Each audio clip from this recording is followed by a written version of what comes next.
ਬਹੁਤ ਹੀ ਉਤਸ਼ਾਹ ਨਾਲ ਅੱਜ ਦੇ ਇਸ ਖਾਸ ਸਪਸ਼ਟੀਕਰਨ ਵਿੱਚ ਸਵਾਗਤ ਹੈ।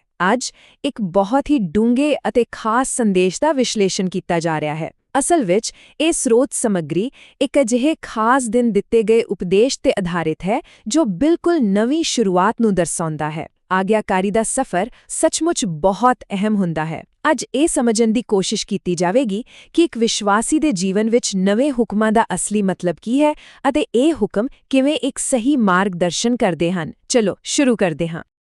Praise the Lord Jesus Christ. ਬਿਲਕੁਲ, ਇਹੀ ਉਹ ਸ਼ਾਨਦਾਰ ਅਤੇ ਊਰਜਾਵਾਨ ਸ਼ਬਦ ਹਨ ਜਿਨ੍ਹਾਂ ਨਾਲ ਇਸ ਉਪਦੇਸ਼ ਦੀ ਸ਼ੁਰੂਆਤ ਹੁੰਦੀ ਹੈ। ਇਹ ਸਿਰਫ ਕੋਈ ਸਾਧਾਰਨ ਵਾਕ ਨਹੀਂ ਹੈ, ਸਗੋਂ ਇੱਕ ਬਹੁਤ ਹੀ ਢੁਕਵੀਂ ਅਤੇ ਪਵਿੱਤਰ ਸਲਾਮੀ ਹੈ ਜੋ ਅੱਜ ਦੇ ਇਸ ਪੂਰੇ ਵਿਸ਼ਲੇਸ਼ਣ ਲਈ ਇੱਕ ਵਧੀਆ ਮਾਹੌਲ ਤਿਆਰ ਕਰਦੀ ਹੈ।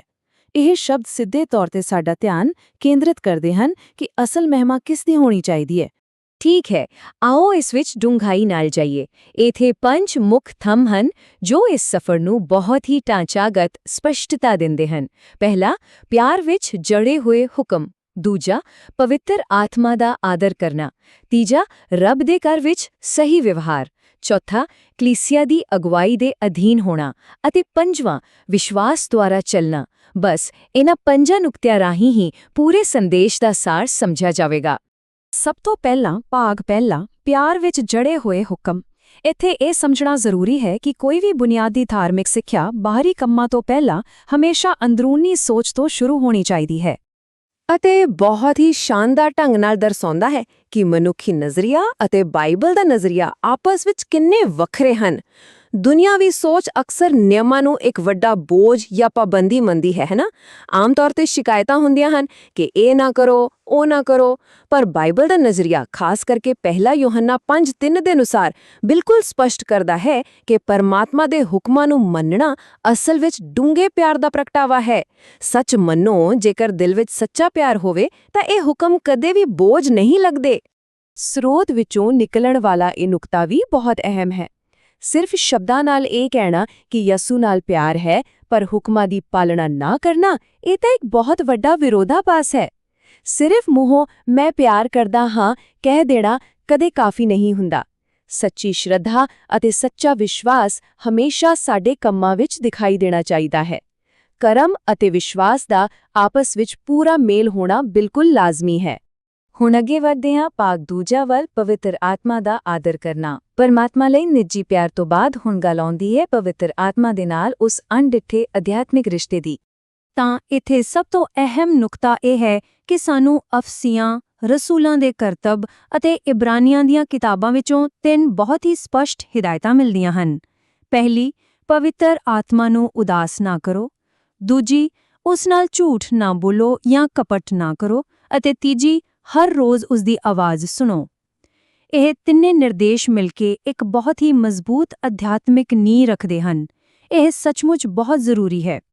ਇਸ ਉਪਦੇਸ਼ ਵਿੱਚ ਉਹਨਾਂ ਲੋਕਾਂ ਬਾਰੇ ਵੀ ਗੱਲ ਕੀਤੀ ਗਈ ਹੈ ਜੋ ਅਕਸਰ ਰਹੱਸਮਈ ਤਜਰਬਿਆਂ ਦੀ ਭਾਲ ਵਿੱਚ ਰਹਿੰਦੇ ਹਨ, ਜਿਵੇਂ ਹਨੇਰੇ ਕਮਰੇ ਵਿੱਚ ਬੈਠਣਾ, ਲਾਲ ਬੱਤੀਆਂ ਜਗਾਉਣਾ ਜਾਂ ਕਿਸੇ ਸਰੀਰਕ ਸਨਸਨੀ ਨੂੰ ਗਿਆਨ ਮੰਨ ਲੈਣਾ।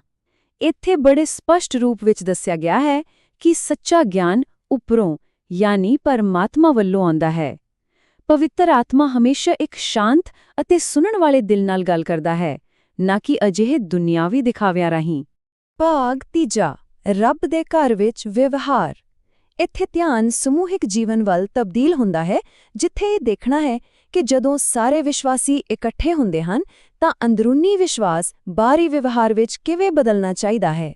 ਪਹਿਲਾ ਤਿਮੋਥਿਉਸ 3:43 ਦੇ ਆਧਾਰ ਤੇ ਕਲੀਸਿਆ ਯਾਨੀ ਚਰਚ ਨੂੰ ਪਰਮਾਤਮਾ ਦਾ ਘਰ ਅਤੇ ਸੱਚਾਈ ਦਾ ਥੰਬ ਮੰਨਿਆ ਗਿਆ ਹੈ। ਇਹ ਗੱਲ ਹਮੇਸ਼ਾ ਯਾਦ ਰੱਖਣ ਵਾਲੀ ਹੈ ਕਿ ਰੱਬ ਦਾ ਘਰ ਇੱਕ ਵਿਵਸਥਾ ਅਤੇ ਅਨੁਸ਼ਾਸਨ ਵਾਲੀ ਜਗ੍ਹਾ ਹੈ। ਜਿਵੇਂ ਆਮ ਘਰਾਂ ਦੇ ਆਪਣੇ ਨਿਯਮ ਹੁੰਦੇ ਹਨ, ਉਸੇ ਤਰ੍ਹਾਂ ਇੱਥੇ ਆਉਣ ਵਾਲੇ ਹਰ ਇੱਕ ਵਿਅਕਤੀ ਨੂੰ ਬਹੁਤ ਹੀ ਸਤਿਕਾਰ ਨਾਲ ਪੇਸ਼ ਆਉਣ ਦੀ ਲੋੜ ਹੁੰਦੀ ਹੈ। ਅਤੇ ਹਾਂ, ਕਿਸੇ ਵੀ ਤਰ੍ਹਾਂ ਦੀਆਂ ਦੁਨਿਆਵੀ ਰੁਕਾਵਟਾਂ ਜਾਂ ਰੌਲੇ ਰੱਪੇ ਤੋਂ ਪੂਰੀ ਤਰ੍ਹਾਂ ਦੂਰ ਰਹਿਣਾ ਚਾਹੀਦਾ ਹੈ। ਅਤੇ ਹੁਣ ਚੌਥਾ ਭਾਗ, ਕਲੀਸਿਆ ਦੀ ਅਗਵਾਈ ਦੇ ਅਧੀਨ ਹੋਣਾ। ਇਹ ਸ਼ਾਇਦ ਸਮੂਹਿਕ ਜੀਵਨ ਦਾ ਸਭ ਤੋਂ ਵੱਧ ਚੁਣੌਤੀਪੂਰਨ ਪਹਿਲੂ ਹੈ। ਨਿਯੁਕਤ ਕੀਤੇ ਗਏ ਅਧਿਆਤਮਿਕ ਆਗੂਆਂ ਦੇ ਅਧੀਨ ਹੋਣ ਦਾ ਸੰਕਲਪ। ਹੁਣ ਇਸ ਬਾਰੇ ਜੋ ਸਭ ਤੋਂ ਦਿਲਚਸਪ ਗੱਲ ਹੈ ਉਹ ਇਹ ਹੈ ਕਿ ਇੱਥੇ ਦੁਨਿਆਵੀ ਅਤੇ ਅਧਿਆਤਮਿਕ ਆਗਿਆਕਾਰੀ ਦੀ ਬਹੁਤ ਹੀ ਕਮਾਲ ਦੀ ਤੁਲਨਾ ਕੀਤੀ ਗਈ ਹੈ। ਉਪਦੇਸ਼ ਵਿੱਚ ਇਹ ਦੱਸਿਆ ਗਿਆ ਹੈ ਕਿ ਕਿਵੇਂ ਅਸੀਂ ਦੁਨਿਆਵੀ ਫਾਇਦਿਆਂ ਜਾਂ ਛੁੱਟੀ ਲੈਣ ਲਈ ਇੱਕ ਬੈਂਕ ਮੈਨੇਜਰ ਜਾਂ ਦੁਨਿਆਵੀ ਬੌਸ ਦੀ ਹਰ ਗੱਲ ਬਿਨਾਂ ਸਵਾਲ ਕੀਤੇ ਫਟਾਫਟ ਮੰਨ ਲੈਂਦੇ ਹਾਂ। ਪਰ ਜਦੋਂ ਗੱਲ ਅਧਿਆਤਮਿਕ ਆਗੂਆਂ ਯਾਨੀ ਪਾਦਰੀਆਂ ਦੀ ਆਉਂਦੀ ਹੈ ਤਾਂ ਅਕਸਰ ਬਹਿਸ ਸ਼ੁਰੂ ਹੋ ਜਾਂਦੀ ਹੈ। ਇਹ ਕਿੰਨਾ ਹੈਰਾਨੀਜਨਕ ਵਿਰੋਧਾਭਾਸ ਹੈ ਨਾ? ਇਬਰਾਨੀਆਂ 13:17 ਦੇ ਇਹ ਸ਼ਬਦ ਸੱਚਮੁੱਚ ਬਹੁਤ ਸ਼ਕਤੀਸ਼ਾਲੀ ਹਨ। ਆਪਣੇ ਆਗੂਆਂ ਦੀ ਆਗਿਆਕਾਰੀ ਕਰੋ ਅਤੇ ਉਹਨਾਂ ਦੇ ਅਧੀਨ ਰਹੋ, ਕਿਉਂਕਿ ਉਹ ਤੁਹਾਡੀਆਂ ਰੂਹਾਂ ਦੇ ਰਾਖੀ ਹਨ। ਜ਼ਰਾ ਸੋਚੋ, ਅਧਿਆਤਮਿਕ ਆਗੂਆਂ ਉੱਤੇ ਰੂਹਾਂ ਦੀ ਰਾਖੀ ਕਰਨ ਦੀ ਕਿੰਨੀ ਵੱਡੀ ਅਤੇ ਭਾਰੀ ਜ਼ਿੰਮੇਵਾਰੀ ਹੁੰਦੀ ਹੈ। ਬਿਲਕੁਲ ਇਸੇ ਕਾਰਨ ਪੂਰੇ ਭਾਈਚਾਰੇ ਲਈ ਇਹ ਬਹੁਤ ਜ਼ਰੂਰੀ ਬਣ ਜਾਂਦਾ ਹੈ ਕਿ ਅਗਵਾਈ ਨੂੰ ਖੁਸ਼ੀ-ਖੁਸ਼ੀ ਸਵੀਕਾਰ ਕੀਤਾ ਜਾਵੇ, ਤਾਂ ਜੋ ਆਗੂ ਵੀ ਆਪਣਾ ਕੰਮ ਆਨੰਦ ਨਾਲ ਅਤੇ ਬਿਨਾਂ ਕਿਸੇ ਬੋਝ ਦੇ ਕਰ ਸਕਣ। ਇੱਥੇ ਯਾਕੂਬ 4:7 ਵਿੱਚ ਦਿੱਤੇ ਗਏ ਇਸ ਅਧਿਆਤਮਿਕ ਕ੍ਰਮ ਨੂੰ ਧਿਆਨ ਨਾਲ ਦੇਖਣਾ ਬਣਦਾ ਹੈ। ਇੱਥੇ 2 ਸਪਸ਼ਟ ਕਦਮ ਹਨ। ਕਦਮ ਪਹਿਲਾ, ਪ੍ਰਮਾਤਮਾ ਦੇ ਅਧੀਨ ਹੋਵੋ, ਅਤੇ ਕਦਮ ਦੂਜਾ, ਸ਼ੈਤਾਨ ਦਾ ਸਾਹਮਣਾ ਕਰੋ।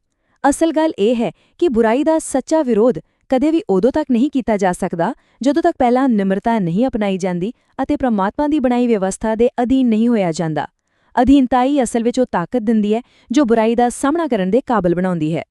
ਅਤੇ ਹੁਣ ਅਸੀਂ ਆਖਰੀ ਹਿੱਸੇ ਤੇ ਪਹੁੰਚ ਗਏ ਹਾਂ, ਭਾਗ 5ਵਾਂ, ਵਿਸ਼ਵਾਸ ਦੁਆਰਾ ਚੱਲਣਾ।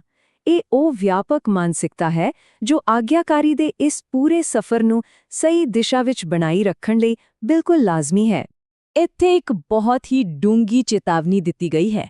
ਅਕਸਰ ਕੁਝ ਲੋਕ ਦਰਵਾਜ਼ਿਆਂ ਜਾਂ ਬੱਤੀਆਂ ਉੱਤੇ ਨਕਾਰਾਤਮਕ ਚੀਜ਼ਾਂ ਜਾਂ ਬੁਰੀ ਆਤਮਾਵਾਂ ਦੇਖਣ ਦੇ ਦਾਅਵੇ ਕਰਦੇ ਹਨ ਅਤੇ ਹਰ ਵੇਲੇ ਆਗੂਆਂ ਦੀਆਂ ਕਮੀਆਂ ਲੱਭਣ ਵਿੱਚ ਲੱਗੇ ਰਹਿੰਦੇ ਹਨ।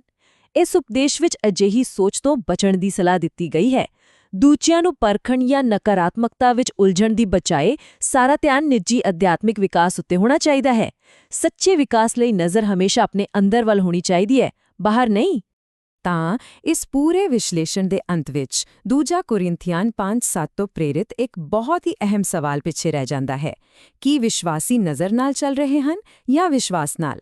ਇਹ ਬਹੁਤ ਡੂੰਘਾਈ ਨਾਲ ਵਿਚਾਰ ਕਰਨ ਦਾ ਸਮਾਂ ਹੈ ਕਿ ਕੀ ਇਹ ਅਧਿਆਤਮਿਕ ਸਫ਼ਰ ਦੁਨਿਆਵੀ ਸ਼ਿਕਾਇਤਾਂ ਅਤੇ ਦਿਖਾਵਿਆਂ ਦੁਆਰਾ ਚਲਾਇਆ ਜਾ ਰਿਹਾ ਹੈ ਜਾਂ ਫਿਰ ਸੱਚੀ ਆਗਿਆਕਾਰੀ ਅਤੇ ਅੰਦਰੂਨੀ ਵਿਸ਼ਵਾਸ ਦੁਆਰਾ।